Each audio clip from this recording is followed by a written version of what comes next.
Welcome you to 360 Sports on Trust TV. I am Emmanuel Fashemi. We always talk about the round leather game and a couple of other sports. And that's why you saw that polo carnival right there with beautiful, strong horses, I beg your pardon, being used for that sport. So I can say if you have a horse, you just don't need to use it for pleasure or whatever. You can also use your horse for sports. All right, let's begin with this story all the way from Namibia, Uganda, I beg your pardon, where the cricket team, that is the female cricket team of Nigeria, are participating in the ICC T20 Cricket World Cup qualifiers. That's for Africa, and the World Cup will be coming up in United Arab Emirates and Bangladesh. That is where the women will be playing theirs. Let's not forget also, a few weeks ago, the men lost their own ticket that will be happening in United States of America and West Indies. But as it stands right now, the Yellow Greens cricket team of Nigeria lost their first game against the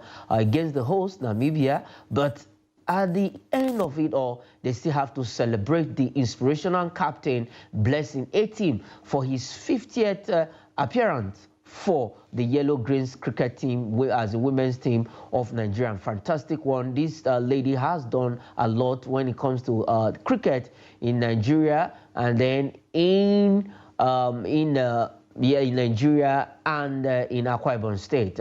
I told you they have about 1,500 cricket program that has been in place, and they want to get 1,500 cricketers from the street. And Blessing A-Team is actually spearheading that program. She's from Akwa Ibom, and she has been able to bring in 4 players into the cricket team of Nigeria. But they lost their first game in the qualifiers. They'll be playing later on today. I have on the show joining me from Bida, John by name, all the way from Bida, Niger State, joining me, John Osho, joining me on the program 360 Sports. John, welcome to the show 360 Sports on Trust TV. Hello, Mr. Fashi. It's good to be on the show. Okay, let's begin with that particular story. You heard it all. The cricket yellow team, the women's team of Nigeria, Yellow Greens as they are called, lost their first game against the host in the ICC T20 Women's World Cup qualifier, the African series. But at the end, they still had to celebrate this ever-present and inspirational captain, Blessing A-Team, for her 50th cap for the Yellow Greens of Nigeria. That's the women's team. What a milestone for her. And if you look at her contribution to the game in Nigeria, is a tremendous one. Yes. So I'm going to focus obviously on the fact that she got her 50th cap for the Nigerian women cricket team.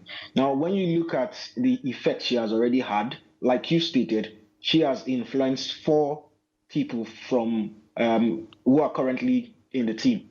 She personally was the one who influenced them, and she has run some programs in Akwa Ibom State. That's to show you how much she loves it. Now, so many people will probably have been expecting to hear that maybe she ran programs in Lagos or she ran programs in Abuja, 2 states who are known as 2 of the giants in terms of sports, or maybe even Calcutta. But we're hearing that it's Akwa Ibom State, which means that if we're able to support her, that's I'm talking about the Sports Commission, if they're able to support her, yes. And then if some of the other bigger cricket stars are able to support her as well, not just the females, but also the males, then imagine the impact that we're going to have bringing young people into cricket. A lot of people are focused on the more popular sports like football, like basketball, and the likes. But if we're able to bring these people into cricket, then we'll probably at some point, let's say a roadmap of 5-10 years, we just might be challenging, some of the world beaters in cricket, talking about South Africa and Africa here, and then going all the way to talk about the likes of England, the likes of India, as well as Bangladesh. Okay, the likes of India, Rwanda, Bangladesh, Rwanda in Africa, and let's not forget also South Africa is there. Yes. But for the team, they will be playing later on today, their second game in the qualifiers, and we are hoping they get the maximum win. Just 2 teams will qualify, and we are looking forward to pick one of the tickets that will represent Africa in the World Cup. All right, let's leave that story and still talk about another story. Another sport for Nigeria is another sport making waves here in the country. But for quite some times, we know the trouble that is in that federation. That is the Nigerian Basketball Federation. But aside that now, the custom ladies of Nigeria who won the BAL Africa qualifiers here in Abuja now arrive in Egypt, where they will be participating in the first phase of the BAL Africa, that is Basketball League Africa qualifier. Customs were champions. They themselves and AXPAC of Benin Republic qualify to that tournament from the West African region. Now they are in Egypt, and Egypt is the host of this event. That is the African Women's Basketball League, as in Africa. Now, what's your thought about custom ladies representing us at the BAL Africa in Cairo, Egypt? Yeah, so it's about time that Nigeria started dominating the game in terms of sports generally. We've been suffering, right? So Customs winning the zone and then going on to represent Nigeria in, on a continental level. You'll be expecting that they'll follow in the footsteps of the First Bank basketball team. That's the women's team that have been champions twice and finished one silver a couple of more times and bronze about 7 times. But it's been a while since we're champions. That was 2009. So hopefully the Customs women team will help us, to bring back our names, because we're not getting that respect when it comes to sports that we're supposed to be getting on the African continent. So just maybe the Customs women will be able to take it one further beyond winning their zone and going on to be crowned continental champions. Okay, all right. As it stands for the custom ladies of Nigeria, they will be representing us right there at the BAL League Africa for women. It's a good one. Let's see how it goes. MFM is just a painful one that MFM couldn't make it. They lost their first game to ASPAC and also lost to customs ladies of Nigeria. I think it's a home derby, it's a Nigerian derby. At the end of the day, custom has to just pick that ticket. All right, still dwelling on the continent of Africa, but this time around, let's leave basketball and talk about the round leader game. Good news for our own Rivers United. They were able to beat. If you ask me, I was surprised about that result, playing against the North African team. But at the end of the day, before that game, Sterling Eguma said, Rivers United, that they are psychologically ready, despite their ESTA code were not being paid due to their last trip to Ghana, where they lost their game to Dreams FC. But at the end of the day, they put that behind them, and they went onto the pitch, and they beat Club Africain of Tunisia 1-0 in their match day 3 of the CAF Confederations Cup. Now they have 6 points. Club Africain have 6 points. Dream FC also have 6 points. So I think the group is open. That is in Group C. Now for Rivers United, do you think they can dwell on this result and go further in the competition? Yes. So this is the thing. As a team, if you're not able to dwell on results, you're going to suffer. For Rivers United, they've won at home. They are going away from home to the same team. So it is up to them, because there are 3 teams in the on the group who have 6 points, and to win their next 2 games in order to qualify finals. Right now, the scorer of the goal, Wagwa, is a seasoned a veteran. He plays for Lobby Stars, he's played for us. This is a time for him to also build on this. Right now, he was the one who got the goal in the 40th minute. It's time for him to build on it and go on to the next game. It's usually tough when you play against North Africans away from home, because they start playing certain antics, psychological antics from the airport. Probably sometimes they'll send the wrong vehicle to pick you up, or they'll take you around the city longer than they should, just to intimidate you before then taking you to your team hotel and before the game. So let's hope that he can build on this particular thing that is happening. They can build rather on the particular team as a team, and then they will be able to win. So that's just it, basically. Okay, it's a good one. All they just need to do when the reverse picture comes calling, they should just go there, make sure they preserve their 3 points, and they probably get a draw in Tunisia and come back home. For Mwagwa, he's a veteran when it comes to the Nigeria Premier Football League, just like the man with Kano Pillars, that is Rabi Ali. Both these two players have stayed long in the Nigerian Premier Football League. All right, let's leave that. Let's leave the continent now and come back home proper. It was match day 13 in the Nigerian Premier Football League, where actions went down in match day 13, and good result though, one away win. Plateau United going far away to beat Niger Tornadoes at home. Let's quickly have the result and see how teams fared in match day 13 of the Nigerian Premier Football League. And for Rangers International, well, I think it's not really looking good for that team as they continue to struggle for maximum points. They've lost about 4 games on the bounce. All right, let's look at the results. Match day 13, Aqua United beat Lobby Stars 1-0 at the Eket Township Stadium. Bayelsa United, like I said, trashed the Enugu Rangers 2-0 right there in Yenagoa. Bendel Insurance also picked Sunshine Stars of Akure 1-0 on Sunday. Enyiba of Aba beat their sisters team, Abia Warriors, at the Enyiba International Stadium in Aba. Niger Tornadoes lost at home to Plateau United 3-2. That's the 5-goal thriller. Remo Stars beat Kwara United is a Southwestern derby 2-0 at Ikene. Shooting Stars and Katsina United played 1-1, and then Doma United on Saturday precisely and surprisingly beat Kano Pillars, and they were at the top of the table on Saturday with 25 points. And for Doma United, I think this team is looking like the dark horse of the Nigerian Premier Football League. Yes, Doma United, if you're going to look at them, they haven't lost in a while. I think, if I'm not mistaken, about 8 or 9 games now without a loss. In the Nigerian League, that's not something that you take for granted. And if you're looking at least their last 5 games in terms for them and Remo Stars, 3 wins and 2 draws. Remo Stars staying 3 wins and 2 draws. Both teams are first and second. Remo Stars first, Doma United second. In the Nigerian League, where it is usually known that when you go away, you lose.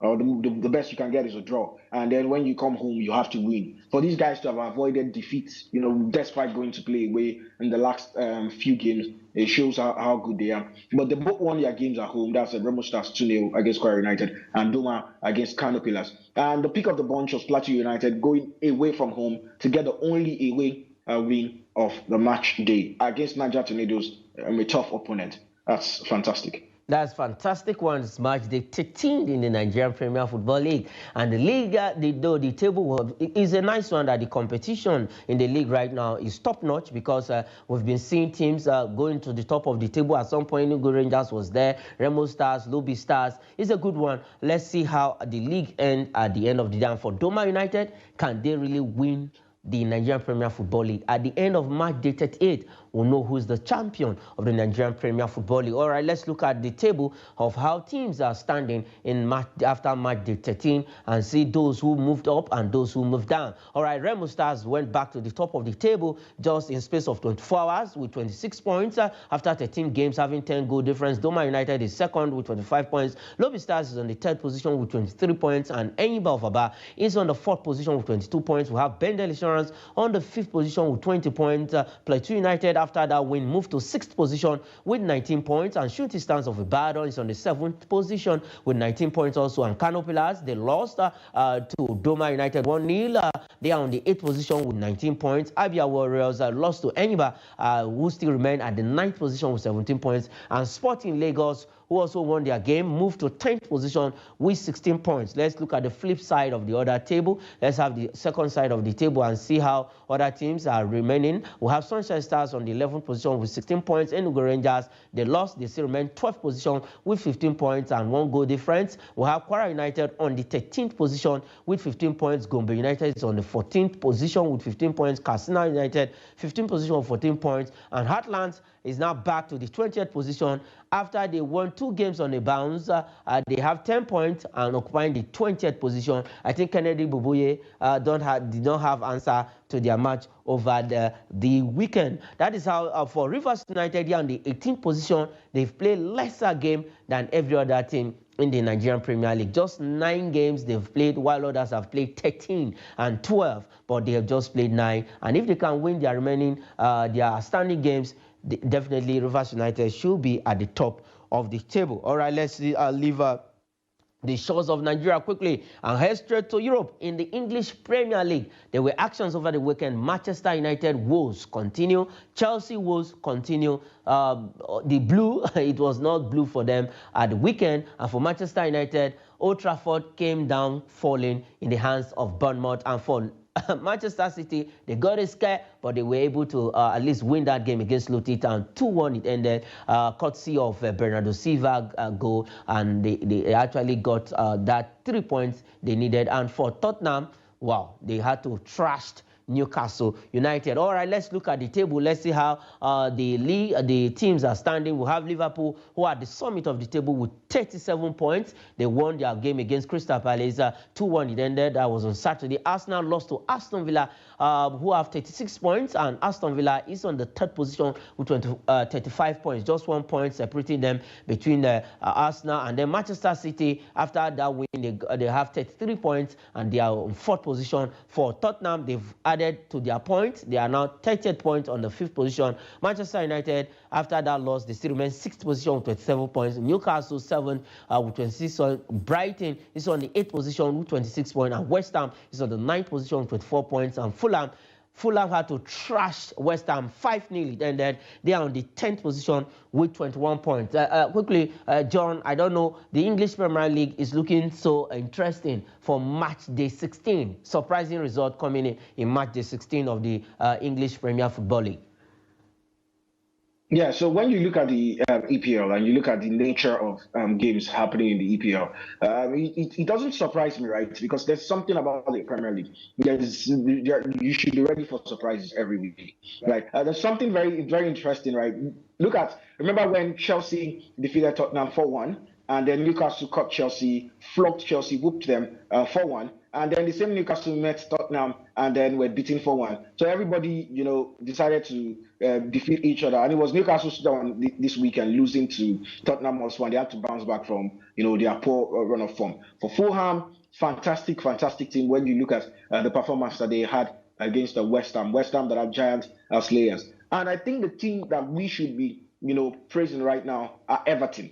When you look at what has happened to Everton, being deducted, having 3 points deducted from you, and still being able to drag yourself out of relegation just within a few games after that. Everton are on a fine run of form, 3 wins down on the bounce, defeating Newcastle in the process, as well as Chelsea by 2-0. And then which brings me to Chelsea, currently a clueless team. When it comes to the defense, pretty much okay. Midfield is okay to an extent. But by the time they finish their whole build-up, bypass teams' high lines, and they get to the attack, seems like the attackers, I don't know how to explain it, but it seems like the attackers, they run around like headless chickens. They dwell or depend on their speed. And then by the time they're in the final third and they're about to make decisions, they start making decisions like 5-year-olds. So a very funny one where you look at it. But for Liverpool right now, they'll hope to consolidate their position by winning more games and probably keeping that space, because by the time we get to January, Mo Salah will be going for the Africa Cup of Nations, and they might suffer, in the 1 month that he will be out of the team. Okay, we're out of the day. All right. Quickly before we go, let's just have the first side of La Liga table. There were actions in La Liga for Real Madrid. It was 1-1 against Las Palmas, and one man cannot stop scoring. That is Jude Bellingham. In that game, he created a record, 16 games and getting 15 goals for Real Madrid, the first player to do so after Ronaldo. All right, you have Girona, who trashed Barcelona 4-2 last night. They are back to the top of the table with 41 points. Real Madrid second, 39 points. Atletico Madrid is on the third position with 34 points, and Valencia is on the 10th position with 19 points. All right, John, thanks for joining me on the show all the way from Bida, Niger State. It's a lovely one having you on 360 Sports. Thank you very much for having me. It's a pleasure to be here. All right, that is it. I am Emmanuel Fashimin saying thanks for watching.